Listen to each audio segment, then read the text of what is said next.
ಕುಖ್ಯಾತ Garuda ಗ್ಯಾಂಗ್ನ notorious rowdy Isaac ಪೊಲೀಸರ ಮೇಲೆ ಹಲ್ಲೆ ನಡೆಸಿ ತಪ್ಪಿಸಿಕೊಳ್ಳುವ ಯತ್ನ ನಡೆಸಿದ ಸಂದರ್ಭ ಪೊಲೀಸರು ಆತನ ಕಾಲಿಗೆ ಶೂಟೌಟ್ ಮಾಡಿದ್ದಾರೆ.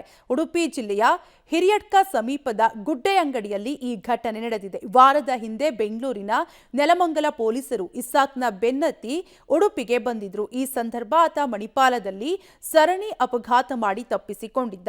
ಇಂದು ಹಾಸನ ಜಿಲ್ಲೆಯ ಚನ್ನರಾಯಪಟ್ಟಣ ಪೊಲೀಸ್ ಠಾಣಾ ವ್ಯಾಪ್ತಿಯಲ್ಲಿ ಪ್ರಮುಖ ಆರೋಪಿ ಇಸಾಕ್ ಮತ್ತು ಮೂವರು ಸಹಚರರನ್ನ ಪೊಲೀಸರು ಬಂಧಿಸಿ ಉಡುಪಿಗೆ ಕರೆತಂದಿದ್ರು. ಹಿರಿಯಡ್ಕ ಗುಡ್ಡೆಯಂಗಡಿ ಸಮೀಪ ವಾಂತಿ ಮತ್ತು ಮೂತ್ರ ಬರುತ್ತಿರುವುದಾಗಿ ಇಸಾಕ್ ಹೇಳಿದ್ದು, ಇಳಿಸಿದ ಸಂದರ್ಭ ಕೈಗೆ ತೊಟ್ಟಿದ್ದ ಚೈನಿಂದ ಪೊಲೀಸರ ಮೇಲೆ ಹಲ್ಲೆ ನಡೆಸಿದ್ದಾನೆ. ಈ ಸಂದರ್ಭದಲ್ಲಿ ತಪ್ಪಿಸಿಕೊಳ್ಳಲು ಯತ್ನಿಸಿದ ಆರೋಪಿಯ ಕಾಲಿಗೆ ಪೊಲೀಸರು ಶೂಟ್ ಮಾಡಿದ್ದಾರೆ. ಆರೋಪಿಯನ್ನ ಮಣಿಪಾಲ ಕೆಎಂಸಿ ಆಸ್ಪತ್ರೆಗೆ ದಾಖಲು ಮಾಡಲಾಗಿದೆ.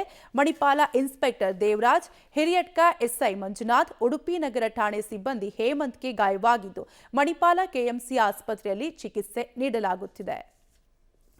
ಕುಖ್ಯಾತ ಗರುಡ ಗ್ಯಾಂಗ್ನ ನಟೋರಿಯಸ್ ರೌಡಿ ಇಸಾಕ್ ಪೊಲೀಸರ ಮೇಲೆ ಹಲ್ಲೆ ನಡೆಸಿ ತಪ್ಪಿಸಿಕೊಳ್ಳುವ ಯತ್ನ ನಡೆಸಿದ ಸಂದರ್ಭದಲ್ಲಿ ಪೊಲೀಸರು ಆತನ ಕಾಲಿಗೆ ಶೂಟೌಟ್ ಮಾಡಿದ್ದಾರೆ.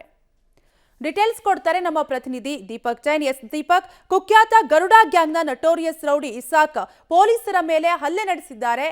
ಏನ್ ಅಪ್ಡೇಟ್ ಸಿಗ್ತಾ ಇದೆ ಸದ್ಯಕ್ಕೆ? ಆತನ ಪರಿಸ್ಥಿತಿ ಯಾವ ರೀತಿಯಾಗಿದೆ? ಕಾವ್ಯ, ಮಾರ್ಚ್ 6ಕ್ಕೆ ಆತನನ್ನ ಬೆನ್ನತ್ಕೊಂಡು ಬೆಂಗಳೂರಿನ ಪೊಲೀಸರು ಮಣಿಪಾಲ ಮತ್ತು ಉಡುಪಿಗೆ ಬಂದಿದ್ರು. ಆ ಸಂದರ್ಭದಲ್ಲಿ ಆತ ಸರಣಿ ಅಪಘಾತವನ್ನು ಮಾಡಿ ಉಡುಪಿಯಿಂದ ತಪ್ಪಿಸಿಕೊಂಡಿದ್ದ. ಇದಾಗಿ 3-4 ದಿವಸಗಳ ಕಾಲ ಆತ ಬೇರೆ ಬೇರೆ ಊರುಗಳಿಗೆ ತಿರುಗಾಟ ಮಾಡಿ ತಲೆಮರೆಸಿಕೊಂಡು ಆತ ಹಾಸನದಲ್ಲಿ ಇದ್ದಾನೆ ಅನ್ನುವಂತ ಖಚಿತವಾದ ಮಾಹಿತಿ ಪೊಲೀಸರಿಗೆ ಸಿಕ್ಕಿತ್ತು. ಹಾಗಾಗಿ ಅಲ್ಲಿಗೆ 3 ವಿಶೇಷ ಪೊಲೀಸರ ತಂಡವನ್ನ ರಚನೆ ಮಾಡಿಕೊಂಡು ಆರೋಪಿಯನ್ನ ಚನ್ನರಾಯಪಟ್ಟಣ ಪೊಲೀಸ್ ಠಾಣಾ ವ್ಯಾಪ್ತಿಯಲ್ಲಿ ಬಂಧಿಸಿ ಉಡುಪಿಗೆ ಕರೆತರ್ತಾ ಇದ್ರು.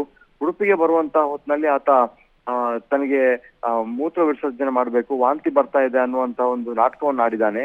ಈ ಸಂದರ್ಭ ಪೊಲೀಸರ ವಾಹನದಿಂದ ಇಳಿದಂತಹ ಸಂದರ್ಭದಲ್ಲಿ ಆತ ಕೈಗೆ ಬಿಗಿದಂತಹ ಚೈನ್ ಮತ್ತು ಸಿಕ್ಕಿದಂತಹ ಕಲ್ಲಿನಿಂದ ಪೊಲೀಸರ ಮೇಲೆ ಹಲ್ಲೆಯನ್ನ ಮಾಡಿದ್ದಾನೆ. ಆತ ತಪ್ಪಿಸಿಕೊಳ್ಳಲಿಕ್ಕೆ ಯತ್ನ ಮಾಡುವಂತಹ ಸಂದರ್ಭದಲ್ಲಿ ಮಣಿಪಾಲದ ಇನ್ಸ್ಪೆಕ್ಟರ್ ದೇವರಾಜ್ ಅವರು ತಮ್ಮ ರಿವಾಲ್ವರ್ ನಿಂದ ಒಂದು ಸುತ್ತು ಗಾಳಿಯಲ್ಲಿ ಗುಂಡನ್ನು ಹಾರಿಸಿದ್ದಾರೆ, ತಪ್ಪಿಸ್ಕೋಬೇಡ ಅನ್ನುವಂತ ಒಂದು ಸೂಚನೆಯನ್ನು ಕೊಟ್ಟಿದ್ದಾರೆ. ಮತ್ತು ಆತ ಓಡಿ ತಪ್ಪಿಸುವಂತ ಹೊತ್ತಿನಲ್ಲಿ ಆತನ ಕಾಲಿಗೆ ಶೂಟ್ ಮಾಡಿರುವಂತದ್ದು. 3 ಪೊಲೀಸ್ ಸಿಬ್ಬಂದಿಗಳಿಗೆ ಗಾಯ ಆಗಿದೆ ಮತ್ತು ಆರೋಪಿಯನ್ನ ಮಣಿಪಾಲ ಕೆಎಂಸಿ ಆಸ್ಪತ್ರೆಗೆ ದಾಖಲು ಮಾಡಿದ್ದಾರೆ ಮತ್ತು ಅಲ್ಲಿ ಆಪರೇಷನ್ ಪ್ರಕ್ರಿಯೆ ನಡೆದಿದೆ.